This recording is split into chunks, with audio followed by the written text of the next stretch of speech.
Tuhan, kita mau meninggikan nama Tuhan, kita mau memuji Tuhan, kita mau mengucap syukur untuk setiap kasih setia Tuhan. Kami mengucap syukur Tuhan buat anugerah-Mu Tuhan. Kami mengucap syukur Tuhan untuk setiap kasih setiamu dalam hidup setiap kami Tuhan. Kami mengucap syukur untuk kebaikan demi kebaikan yang Tuhan berikan buat setiap kami Tuhan. Terima kasih Tuhan, terima kasih Tuhan. Kami mau datang dengan kerinduan kami Tuhan di hadapan-Mu Tuhan. Terima kasih Tuhan.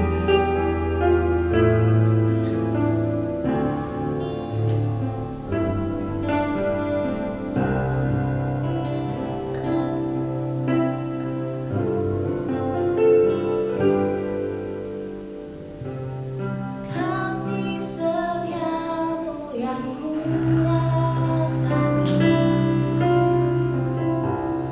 lebih tinggi dari langit biru. Kebaikan-Mu yang telah Kau nyatakan lebih dalam dari lautan. Berkat-Mu yang telah ku terima sempat membuatku terpesona. Apa yang tak pernah ku pikirkan, itu yang Kau sediakan bagiku. Mari dengan sepenuh hati kita mau katakan kasih setiamu Tuhan. Kasih setiamu yang ku rasakan lebih tinggi dari langit biru. Kebaikan-Mu yang telah Kau nyatakan lebih dalam dari lautan.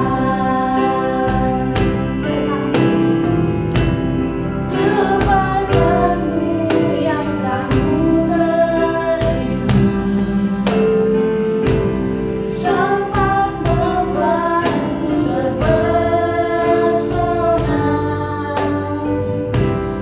Apa yang tak pernah ku pikirkan, itu yang Kau sediakan bagiku.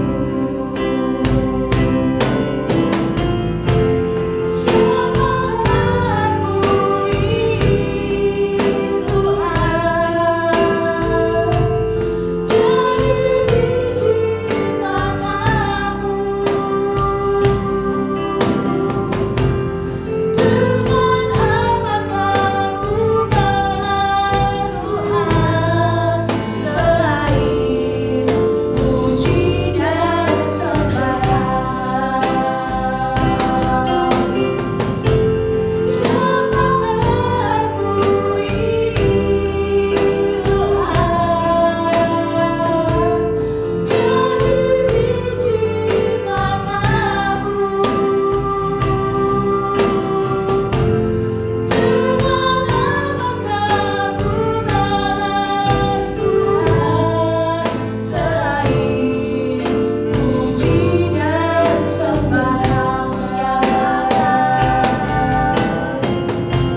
Siapakah aku ini? Kami mengucap syukur Tuhan. Siapakah kami ini di hadapan-Mu Tuhan? Kami mau jadikan biji mata-Mu Tuhan, karena kasih setiamu Tuhan, karena kebaikan-Mu atas hidup setiap kami Tuhan. Kami mau bawa pujian pengagungan kami di hadapan-Mu Tuhan. Kami mau bawa hidup kami Tuhan. Terima kasih Tuhan, terima kasih Tuhan.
sesuatu Tuhan. Kami percaya benih yang ditabur itu akan bertumbuh dapat akan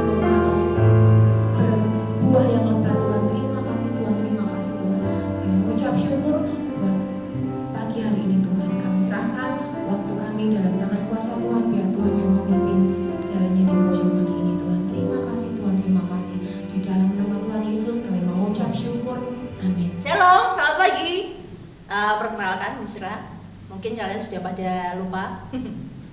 Oke, apa kabar kalian pagi ini? Misra harap semuanya sehat ya di sana. Dimanapun kalian berada, percaya Tuhan Yesus beserta kalian. Tuhan Yesus yang proteksi hidup kita semua. Amin. Oke, pagi ini kita akan belajar kebenaran firman Tuhan. Misra nggak akan khotbah, tapi yuk mari kita sama-sama belajar kebenaran firman Tuhan. Karena di sini Misra juga masih terus belajar untuk hidup dalam kebenaran firman Tuhan. Oke, pagi ini ayat hafalan kita adalah Kolose 2 ayat 7. Silahkan buka Alkitabnya atau Alkitab kalian masing-masing di rumah. Kolose 2 ayat 7. Misra bacakan ya. Hendaklah kamu berakar di dalam Dia dan dibangun di atas Dia. Hendaklah kamu bertambah teguh dalam iman yang telah diajarkan kepadamu, dan hendaklah hatimu melimpah dalam syukur. Amin. Misra ambil judul pagi ini, jadilah tanaman Tuhan. Misra ambil ayat di Yesaya 61 ayat 3. Misra bacakan ya. Yesaya 61 ayat 3. Untuk mengaruniakan kepada mereka perhiasan kepala ganti abu, minyak untuk pesta ganti kain kabung, nyanyian puji-pujian ganti semangat yang pudar, supaya orang menyebutkan mereka pohon tarbantin kebenaran, tanaman Tuhan untuk memperlihatkan keagungannya. Tolong garis bawahi, pohon tarbantin kebenaran, tanaman Tuhan. Itu poin yang akan saya ambil. Ngomongin tentang akar, kalian mungkin pastinya udah pada tahu lah ya, akar itu fungsinya untuk apa sih? Kalau misalkan suatu tanaman nggak punya akar, mereka akan hidup gak? Tanaman itu akan hidup gak? Pastinya enggak.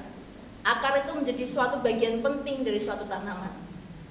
Kenapa? Yang pertama, akar fungsinya adalah semakin dalam akar itu di dalam tanah, maka tanaman itu akan semakin kuat.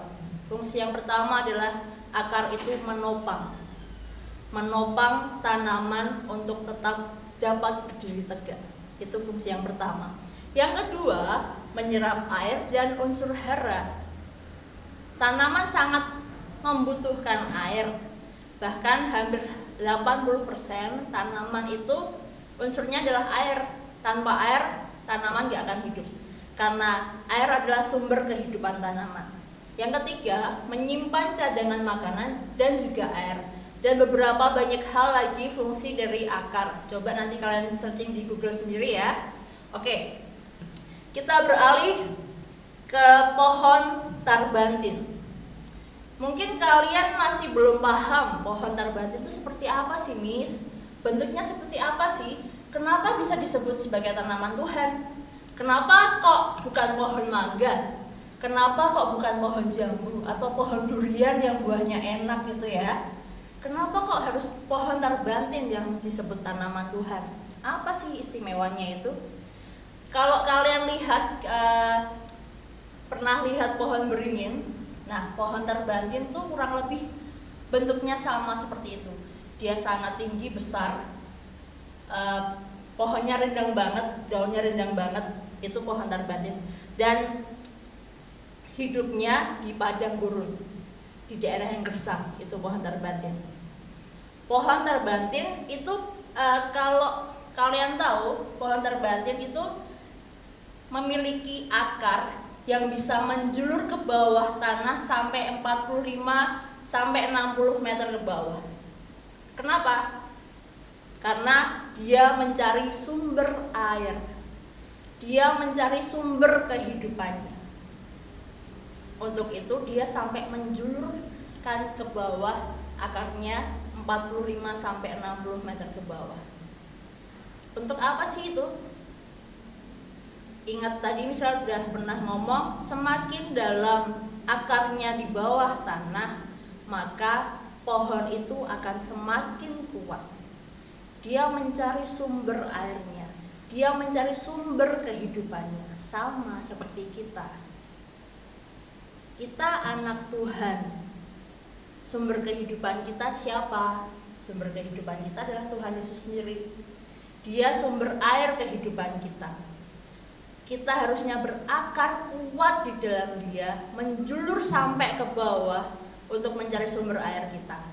Untuk apa? Untuk kita tetap dapat bertahan di tengah badai hidup yang kita alami. Jadi apapun musim hidup yang kita alami, kalau kita sangat berakar kuat di dalam Dia, kita mencari sumber hidup kita, sumber air hidup kita, apapun musim hidup kita, percaya kita tidak akan goyah, karena kita nempel terus ke Tuhan.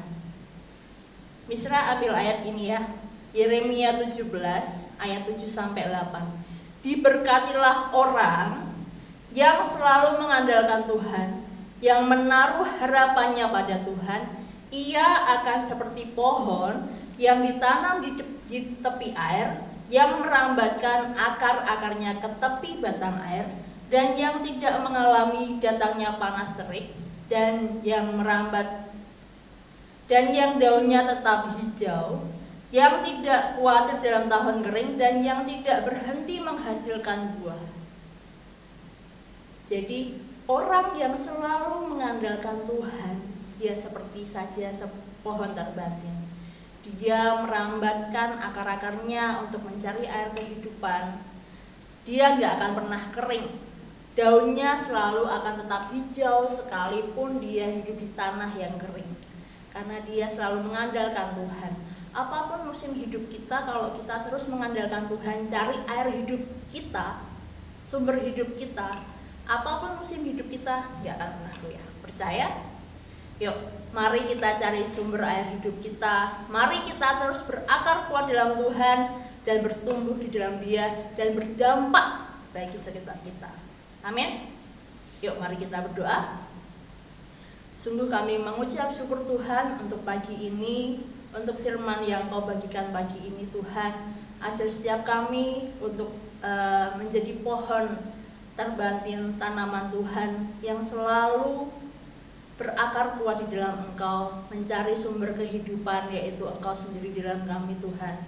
Sehingga setiap apapun musim hidup kami Yesus, apapun yang kami alami hari-hari ini, ketika kami selalu mengandalkan Engkau dan berharap hanya kepadamu, kami percaya kami tak akan goyah.